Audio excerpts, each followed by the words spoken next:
ਇੱਕ ਜਿਹੜੀ ਡਿਵੈਲਪਮੈਂਟ ਥੋੜੀ ਜਿਹੀ ਫਿਕਰਮੰਦੀ ਵਾਲੀ ਵੀ ਔਰ ਥੋੜੀ ਜਿਹੀ ਤਣਾਅ ਵਾਲੀ ਵੀ ਸੀ, ਇਹਦਾ ਥੋੜਾ ਜਿਹਾ ਝਲਕਾਰਾ ਈਵਨ ਸਟਾਕਟਨ ਦੇ ਦੀਵਾਨ 'ਚ ਵੀ ਨਜ਼ਰ ਆਇਆ। ਔਰ ਮੇਰੇ ਕੋਲ ਅਜੇ ਵੇਰਵੇ ਤਾਂ ਨਹੀਂ ਨੇ, ਪਰ ਮੈਂ ਮਹਿਸੂਸ ਕਰਦਾ ਕਿ ਵੀ ਬਹੁਤ ਵਾਰ ਜਦੋਂ ਅਸੀਂ ਦੋਸਤੀ ਦੇ ਵਿੱਚ ਹੁੰਦੇ ਹਾਂ ਜਾਂ ਕਈ ਵਾਰ ਕੌਸ਼ੀਅਸਲੀ ਕੁਝ ਸਿਚੁਏਸ਼ਨਸ ਬਣ ਜਾਂਦੀਆਂ ਨੇ, ਉਹਦੇ 'ਚ ਬਿਹਤਰ ਹੁੰਦਾ ਜਿੰਨਾ ਘੱਟ ਕਿਹਾ ਜਾਏ। ਬਿਲਕੁਲ, ਕਿਉਂਕਿ ਮੈਂ ਬਹੁਤ ਵਾਰ ਇਹ ਗੱਲ ਸ਼ਾਇਦ ਅੱਗੇ ਵੀ ਕਹੀ ਸੀ ਕਿ ਜਦੋਂ ਅਸੀਂ ਦੋਸਤੀ 'ਚ ਹੈ, ਜੇ ਕਦੇ ਕੁਝ ਖੱਟਾਪਨ ਵੀ ਵਾਪਰ ਜਾਏ ਤੇ ਕੁਝ ਐਸਾ ਨਾ ਕਹੀਏ ਜਾਂ ਐਸਾ ਨਾ ਕਰੀਏ ਕਿ ਕੱਲ ਨੂੰ ਜਦੋਂ ਅਸੀਂ ਦੁਬਾਰਾ ਦੋਸਤੀ ਦਾ ਦਮ ਭਰੀਏ ਤਾਂ ਸਾਨੂੰ ਆਪਣੀ ਕਈ ਗੱਲ ਤੇ ਸ਼ਰਮਿੰਦਗੀ ਹੋਏ। ਮੈਂ ਇਹ ਨਿੱਜੀ ਰਿਸ਼ਤਿਆਂ ਦੀ ਗੱਲ ਕਰਦਾ ਜੀ। ਸੋ ਜ਼ਾਹਰ ਹੈ ਜਿਹੜੀ ਇਸ ਵੇਲੇ ਪਾਕਿਸਤਾਨ ਦੇ ਉੱਤੇ ਇਮੈਂਸ ਪ੍ਰੈਸ਼ਰ ਹੈ ਇੰਡੀਅਨ ਗਵਰਨਮੈਂਟ ਦੇ, ਇਹਦੇ ਬਾਰੇ ਕੋਈ ਦੋ ਰਾਵਾਂ ਨਹੀਂ। ਬਿਲਕੁਲ, ਅਸੀਂ ਪਿਛਲੇ ਥਰਸਡੇ ਦੇ ਪ੍ਰੋਗਰਾਮ 'ਚ ਵੀ ਜ਼ਿਕਰ ਕੀਤਾ ਸੀ ਕਿ ਕਿਵੇਂ ਇਮਰਾਨ ਖਾਨ ਹੋਰਾਂ ਨੇ ਦੂਸਰਾ ਇੰਟਰਵਿਊ ਫੋਰਨ ਮੀਡੀਆ ਨੂੰ ਦਿੱਤੇ, ਪਹਿਲਾ ਵਾਸ਼ਿੰਗਟਨ ਪੋਸਟ ਨੂੰ 7-8 ਮਹੀਨੇ ਦੇ ਪੀਰੀਅਡ, ਫਿਰ ਕਿਵੇਂ ਉਹਨਾਂ ਦੇ ਕੋਰਸਪੋਂਡੈਂਟਸ ਨੂੰ ਬਾਹਰਲਿਆਂ ਨੂੰ ਬਾਲਾਕੋਟ ਲੈ ਕੇ ਗਏ, ਉਹਨਾਂ ਨੂੰ ਜਿਹੜਾ ਐਕਸਟਰਾ ਮਾਈਲ ਜਾ ਕੇ, ਔਰ ਉਹਨਾਂ ਦੇ ਫੋਰਨ ਮਿਨਿਸਟਰ ਨੇ ਕਿਹਾ ਕਿ ਇੰਡੀਆ ਜਿਹੜਾ ਉਹ ਇੰਨੇ ਅਪ੍ਰੈਲ ਤੋਂ 16 ਤੋਂ 20 ਅਪ੍ਰੈਲ ਤੱਕ ਅਟੈਕ ਕਰ ਸਕਦਾ ਹੈ ਕਿਉਂਕਿ ਮੋਦੀ ਇਲੈਕਸ਼ਨਾਂ ਜਿੱਤਣਾ ਚਾਹੁੰਦਾ ਹੈ। ਔਰ ਇਸ ਸਾਰੇ ਦਾ ਮਕਸਦ, ਔਰ ਜੇ ਇੰਨਾ ਖੁੱਲ ਕੇ ਹੈ, ਇਸ ਤੋਂ ਜ਼ਾਹਰ ਹੈ ਕਿ ਉਹ ਬਹਾਨਾ ਲੱਭ ਰਹੇ ਨੇ ਪਾਕਿਸਤਾਨ ਦੇ ਉੱਤੇ ਕੋਈ ਨਾ ਕੋਈ ਕਾਰਵਾਈ ਕਰਨ ਦਾ,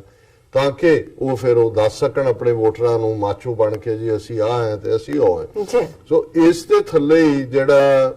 ਪ੍ਰੈਸ਼ਰ ਬਿਲਟ ਹੋਇਆ ਈਵਨ ਪਾਕਿਸਤਾਨ ਨੇ, ਇਹ ਵੀ ਬੇਸ਼ੱਕ ਉਹ ਅਮਰੀਕਨ ਪ੍ਰੈਸ਼ਰ ਹੈ ਜਾਂ ਬਾਹਰਲੇ ਪ੍ਰੈਸ਼ਰ ਹੈ, ਕਿਉਂਕਿ ਕੋਈ ਵੀ ਨਹੀਂ ਚਾਹੁੰਦਾ ਕਿ ਵੀ ਉੱਥੇ ਜਿਹੜਾ ਇਹਨਾਂ ਦਾ ਟਕਰਾਅ ਹੈ ਅਲਟੀਮੇਟਲੀ ਉਹ ਨਿਊਕਲੀਅਰ 'ਚ ਜਾ ਕੇ ਐਂਡ ਹੋਏ। ਜਿਹੜੇ ਉਹ ਬਾਰ-ਬਾਰ ਇਮਰਾਨ ਖਾਨ ਕਹਿ ਰਹੇ ਨੇ ਵੀ ਅਸੀਂ ਜੇ ਇੱਕ ਵਾਰੀ ਕੁਝ ਸ਼ੁਰੂ ਹੋ ਗਿਆ ਫਿਰ ਬੰਦ ਕਰਨਾ ਸਾਡੇ ਵੱਸ ਨਹੀਂ ਹੋਏਗਾ। ਸੋ ਜ਼ਾਹਰ ਹੈ ਵੀ ਇਸ ਸਾਰੇ ਨੂੰ ਦੇ ਮੱਦੇਨਜ਼ਰ ਇੱਕ ਪਾਰਟ ਜਿਹੜਾ ਕਿ ਸਿੱਖਸ ਫਾਰ ਜਸਟਿਸ ਵੱਲੋਂ ਰੈਫਰੈਂਡਮ 2020 ਦੀ ਵੋਟਰ ਰਜਿਸਟ੍ਰੇਸ਼ਨ ਦਾ ਆਗਾਜ਼ ਗੁਰਦੁਆਰਾ ਪੰਜਾ ਸਾਹਿਬ ਹਸਨ ਅਬਦਾਲ ਤੋਂ ਕਰਨ ਦਾ ਐਲਾਨ ਕੀਤਾ ਹੋਇਆ ਸੀ। ਮੈਂ ਜਿਹੜੀ ਚਲਦੇ ਖਬਰ ਦੇਖੀ ਹੈ ਤਰਦੀ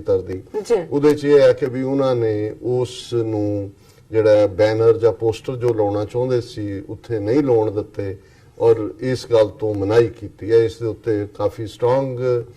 ਰਿਐਕਸ਼ਨ ਵੀ ਆਇਆ ਸਿੱਖਸ ਫਾਰ ਜਸਟਿਸ ਦਾ, ਔਰ ਸਾਨੂੰ ਵੀ, ਮੈਂ ਜਦੋਂ ਤੱਕ ਆ ਕੇ ਬਹੁਤ ਸਾਰੀਆਂ ਈਮੇਲਸ ਖੋਲੀਆਂ ਨੇ ਆਪਣੇ ਲਿਖਤਾਂ,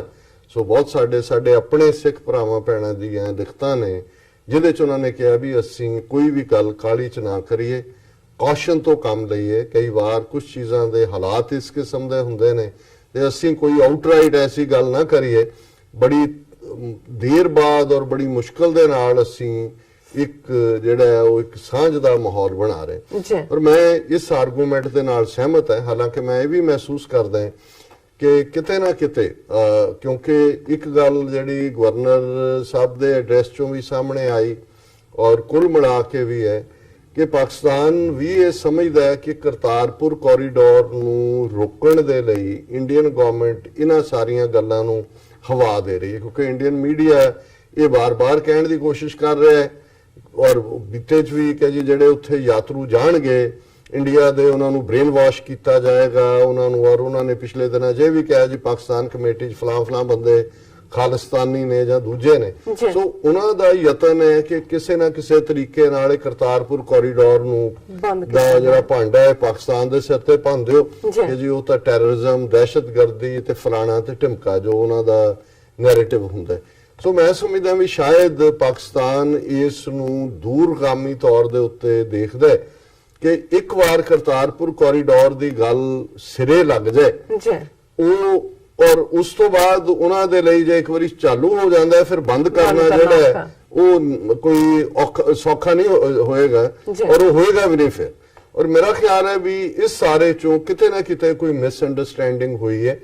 ਜਿਹਦੇ ਚ ਉਸ ਲੈਵਲ ਤੇ ਕੌਣ ਡੀਲ ਕਰਦਾ ਹੈ ਔਰ ਇਸ ਲੈਵਲ ਤੇ ਕੌਣ ਕਰਦਾ ਹੈ। ਸੋ ਮੈਂ ਇਹ ਸਮਝਦਾ ਹਾਂ ਕਿ ਵੀ ਇਸ ਗੱਲ ਨੂੰ ਅਸੀਂ ਯਕੀਨੀ ਬਣਾਈਏ ਕਿ ਅਲਟੀਮੇਟਲੀ ਇਹਦੇ ਚ ਕੋਈ ਸ਼ੱਕ ਨਹੀਂ ਹੈ ਕਿ ਇਹੋ ਜਿਹੇ ਹਾਲਾਤ ਵੀ ਬਣਦੇ ਰਹੇ। ਇੱਕ ਸਟੇਜ ਸੀ ਜਦੋਂ ਕਿ ਮੁੰਬਈ ਅਟੈਕ ਹੋ ਕੇ ਹਟਿਆ, ਫਿਰ ਉਸ ਤੋਂ ਬਾਅਦ ਜਿਹੜਾ ਇੰਡੀਆ ਨੇ 20 ਬੰਦਿਆਂ ਦੀ ਲਿਸਟ ਦਿੱਤੀ ਪਾਕਿਸਤਾਨ ਨੂੰ, ਉਹਨਾਂ ਨੇ ਕਿਹਾ ਕਿ ਜੀ 15 ਉਹਨਾਂ ਦੇ ਵਿੱਚ ਦਾਊਦ ਇਬਰਾਹਿਮ ਤੇ ਇਹ ਉਹ ਜਿਹੜੇ ਹੋਰ ਜਥੇਬੰਦੀਆਂ 5 ਉਹਨਾਂ ਦੇ ਵਿੱਚ ਸਿੱਖ ਐਕਟਿਵਿਸਟ ਕਿ ਜੀ ਇਹ ਪਾਕਿਸਤਾਨ ਜਿਹੜੇ ਸਾਡੇ ਹਵਾਲੇ ਕਰੋ ਉਹਨਾਂ ਦੀ ਐਕਸਟ੍ਰੈਡੀਸ਼ਨ। ਔਰ ਉਦੋਂ ਅਮਰੀਕਾ ਦਾ ਬਹੁਤ ਜ਼ਿਆਦਾ ਪ੍ਰੈਸ਼ਰ ਸੀ ਇੰਡੀਆ ਦੇ ਉੱਤੇ, ਲੇਕਿਨ ਇਹਦੇ ਬਾਵਜੂਦ ਮੁਸ਼ਰਫ ਉਦੋਂ ਪ੍ਰੈਜ਼ੀਡੈਂਟ ਸੀ ਔਰ ਉਹਨਾਂ ਦੀ ਕੋਰ ਕਮਾਂਡਰ ਦੀ ਮੀਟਿੰਗ ਹੋਈ ਜਿਹੜੀ ਉਹਨਾਂ ਦੇ ਇਨਸਾਈਡ ਸਟੋਰੀ ਹੈ। ਔਰ ਉਸ ਵੇਲੇ ਸੀ ਕਿ ਵੀ ਬਜਾਏ ਇੰਡੀਆ ਨੇ ਜਿਹੜੀ ਹੈ ਫੌਜ ਲਿਆ ਕੇ ਬਾਰਡਰ ਤੇ ਖੜੀ ਕੀਤੀ ਸੀ ਕਿ ਵੀ ਇਹ ਸਾਡੇ ਹਵਾਲੇ ਕਰੋ, ਫਿਰ ਹੋਇਆ ਵੀ ਚਲੋ ਕੋਈ ਨਹੀਂ ਇਹ 5 ਕਰ ਦਿਓ ਰੇ, ਇੱਥੋਂ ਤੱਕ ਕਿ ਇਹ ਲੱਗਦਾ ਸੀ ਵੀ ਇਹ ਪਤਾ ਨਹੀਂ ਕੀ ਹੋ ਜਾਣਾ। ਪਰ ਮੁਸ਼ਰਫ ਨੇ ਪ੍ਰੈਸ਼ਰ ਉਹ ਝੱਲਿਆ ਔਰ ਜਦੋਂ ਮੀਟਿੰਗ ਦੇ ਵਿੱਚ ਉਹ ਸਵਾਲ ਪੁੱਟ ਅਪ ਹੋਇਆ ਤਾਂ ਉਹਨਾਂ ਨੇ ਕਿਹਾ ਕਿ what's next on the agenda, ਜਿਹਨੂੰ ਪਾਸੇ ਰੱਖੋ। ਸੋ ਮੈਂ ਸਮਝਦਾ ਵੀ ਇਮਰਾਨ ਖਾਨ ਸਾਹਿਬ ਦਾ ਕੰਸਰਨ ਕਿ ਉਹ ਜੰਗ ਨੂੰ ਹਰ ਹਾਲਤ ਦੇ ਵਿੱਚ ਅਵੋਇਡ ਕਰਨਾ ਚਾਹੁੰਦੇ ਨੇ, ਉਹ ਆਪਣੇ ਨੇਸ਼ਨ ਨੂੰ ਉਹ ਸਾਰੇ ਇਕਨੋਮਿਕਲ ਕ੍ਰਾਈਸਿਸ ਚੋਂ ਵੀ ਕੱਢਣਾ ਚਾਹੁੰਦੇ ਨੇ, ਉਹ ਅੰਡਰਸਟੈਂਡੇਬਲ ਹੈ। ਪਰ ਇਸ ਸਾਰੇ 'ਚ ਇਹ ਨਾ ਹੋਏ ਕਿ ਵੀ ਅਲਟੀਮੇਟਲੀ ਜਿਹੜਾ ਗੁੱਡਵਿਲ ਔਰ ਜਿਹੜਾ ਫੇਥ ਸਿੱਖ ਕਮਿਊਨਿਟੀ ਦਾ ਇਸ ਵੇਲੇ ਆਪਣੇ ਪਾਕਿਸਤਾਨੀ ਭੈਣਾਂ ਭਰਾਵਾਂ, ਪਾਕਿਸਤਾਨ ਮੁਲਕ ਔਰ ਈਵਨ ਇਮਰਾਨ ਖਾਨ ਸਾਹਿਬ ਦੀ ਪਰਸਨੈਲਿਟੀ ਨਾਲ ਬਣੇ ਕਿ ਉਸ ਦੇ ਉੱਤੇ ਜ਼ਰਬ ਆਏ। ਕਿਉਂਕਿ ਜ਼ਾਹਰ ਹੈ ਕਿ ਪਾਕਿਸਤਾਨ ਜਿੱਥੇ ਤੱਕ ਸਿੱਖਾਂ ਦੇ ਉੱਥੇ ਗੁਰਦੁਆਰਿਆਂ ਦੇ ਮਸਲੇ ਦਾ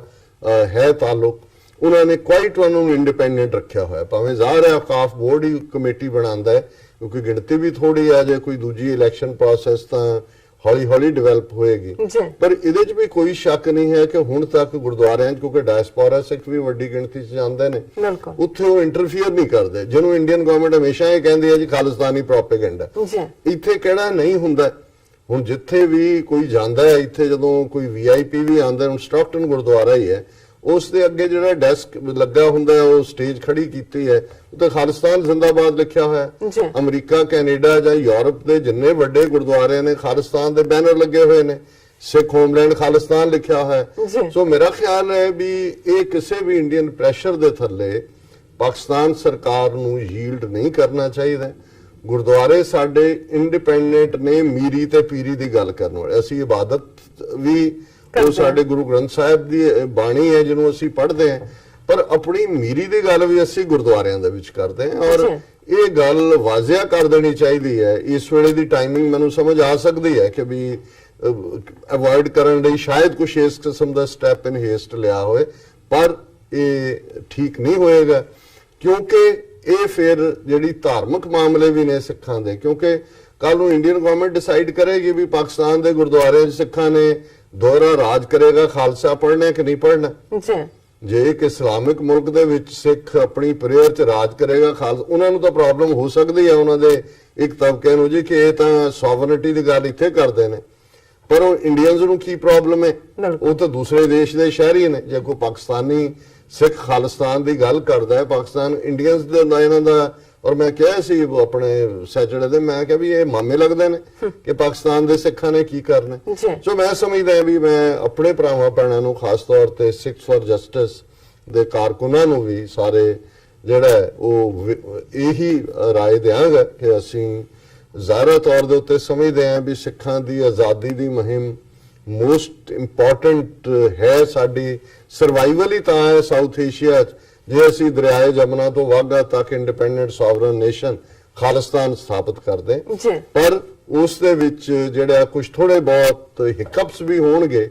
ਉਹਨਾਂ ਨੂੰ ਵਿਦ ਪੇਸ਼ੈਂਸ, ਸਟੇਟਸਮੈਨਸ਼ਿਪ ਇਹ ਹੁੰਦੀ ਹੈ, ਅਸੀਂ ਰਿਐਕਟ ਨਾ ਕਰੀਏ ਕਿਸੇ ਵੀ ਸਿਚੁਏਸ਼ਨ ਨੂੰ। ਹਾਲਾਤ ਕਈ ਵਾਰੀ ਵੇਟ ਐਂਡ ਸੀ ਦੀ ਨੀਤੀ ਰੱਖਣੀ ਵੀ ਜ਼ਰੂਰੀ ਹੈ, ਪਰ ਨਾਲ ਦੀ ਨਾਲ ਅਸੀਂ ਪਾਕਿਸਤਾਨੀ ਹਕੂਮਤ ਔਰ ਉਹਨਾਂ ਦੇ ਜਿਹੜੇ ਨੀਤੀ ਘਾੜੇ ਨੇ ਉਹਨਾਂ ਨੂੰ ਵੀ ਇਹ ਜ਼ਰੂਰ ਕਹਿਣਾ ਚਾਹੁੰਦੇ ਕਿ ਵੀ ਜਿਹੜਾ ਇੰਡੀਅਨ ਪ੍ਰੈਸ਼ਰ ਜਿਹੜਾ ਹੈ ਇਸ ਦੇ ਉੱਤੇ ਉਸ ਕੰਮ ਨਾ ਕਰਨ ਇਹਨਾਂ ਮੁੱਦਿਆਂ ਦੇ ਉੱਤੇ, ਔਰ ਅਲਟੀਮੇਟਲੀ ਪਾਕਿਸਤਾਨ ਦੇ ਸਿੱਖਾਂ ਨੂੰ ਵੀ, ਔਰ ਕਿਉਂਕਿ ਪਾਕਿਸਤਾਨ 'ਚ ਵੱਡੀ ਗਿਣਤੀ 'ਚ ਹੁਣ ਡਾਇਸਪੋਰਾ ਸੇ ਕਰਤਾਰਪੁਰ ਕੋਰੀਡੋਰ ਔਰ ਇਹ ਸਾਰੇ ਹਵਾਲੇ ਨਾਲ ਕਾਫੀ ਐਕਟੀਵਿਟੀ ਹੈ, ਕਾਫੀ ਜੁੜੇ ਨੇ। ਸੋ ਇਹ ਜਿਹੜੀ ਗੁੱਡਵਿਲ ਹੈ, ਇਵੇਂ ਨਾ ਹੋਏ ਕਿ ਇਹ ਲੱਗੇ ਕਿ ਹਰ ਚੀਜ਼ ਜਿਹੜੀ ਹੈ ਹੁਣ ਪਾਕਿਸਤਾਨ ਇੰਡੀਅਨ ਪ੍ਰੈਸ਼ਰ ਥੱਲੇ ਕਰ ਰਿਹਾ ਹੈ ਔਰ ਉਹ ਸਿੱਖਾਂ ਦੀ ਆਵਾਜ਼ ਨੂੰ ਜਿਹੜਾ ਉਹ ਉੱਠਣ ਨਹੀਂ ਦੇਣਾ ਚਾਹੁੰਦੇ। ਸੋ ਇਹ ਜਿਹੜਾ ਇਸ ਸਟਾਕਟਨ ਦੇ ਗੁਰਦੁਆਰਾ ਸਾਹਿਬ ਤੋਂ ਹੀ ਸਿੱਖਸ ਫॉर ਜਸਟਿਸ ਨੇ ਆਪਣੀ ਜਿਹੜੀ ਹੈ ਰਜਿਸਟ੍ਰੇਸ਼ਨ, ਵੋਟਰ ਰਜਿਸਟ੍ਰੇਸ਼ਨ ਦੀ ਮੁਹਿੰਮ ਦਾ ਆਗਾਜ਼ ਕੀਤਾ। ਅਸੀਂ ਇਸ ਰੈਫਰੈਂਡਮ 2020 ਦੀ ਹਮਾਇਤ ਕਰਦੇ ਔਰ ਅਸੀਂ ਸਮਝਦੇ ਹਾਂ ਵੀ ਆਜ਼ਾਦੀ ਸਿੱਖਾਂ ਦਾ ਮੁੱਢਲਾ ਹੱਕ ਹੈ ਔਰ ਈਵਨ ਰੈਫਰੈਂਡਮ 2020 ਦੀ ਪ੍ਰੋਸੈਸ ਯੂਨਾਈਟਿਡ ਨੇਸ਼ਨਸ ਦੇ ਚਾਰਟਰ ਦੇ ਮੁਤਾਬਕ,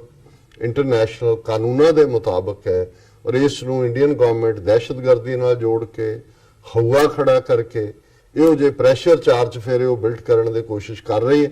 ਲੰਡਨ ਦੀ ਰੈਲੀ ਨੂੰ ਰੋਕਣ ਲਈ ਕੀਤਾ ਹੈ, 3 ਵਾਰ ਉਹਨਾਂ ਨੇ ਡਿਮਾਰਸ਼ੇ ਦਿੱਤੇ ਇੰਗਲੈਂਡ ਦੀ ਗਵਰਨਮੈਂਟ ਨੂੰ, ਕੈਨੇਡਾ ਦੇ ਵਿੱਚ ਹੈ, ਅਮਰੀਕਾ ਦੇ ਵਿੱਚ ਹੈ। ਸੋ ਅਸੀਂ ਇਹ ਸਮਝਦੇ ਹਾਂ ਵੀ ਅਲਟੀਮੇਟਲੀ ਸਿੱਖ ਕੌਮ, 30 ਮਿਲੀਅਨ ਸਿੱਖ ਕੌਮ ਦਰਿਆਏ ਜਮਨਾ ਤੋਂ ਵਾਘਾ ਤੱਕ ਇੰਡੀਪੈਂਡੈਂਟ ਸੋਵਰਨ ਨੇਸ਼ਨ ਖਾਲਿਸਤਾਨ ਸਥਾਪਿਤ ਕਰੇਗੀ।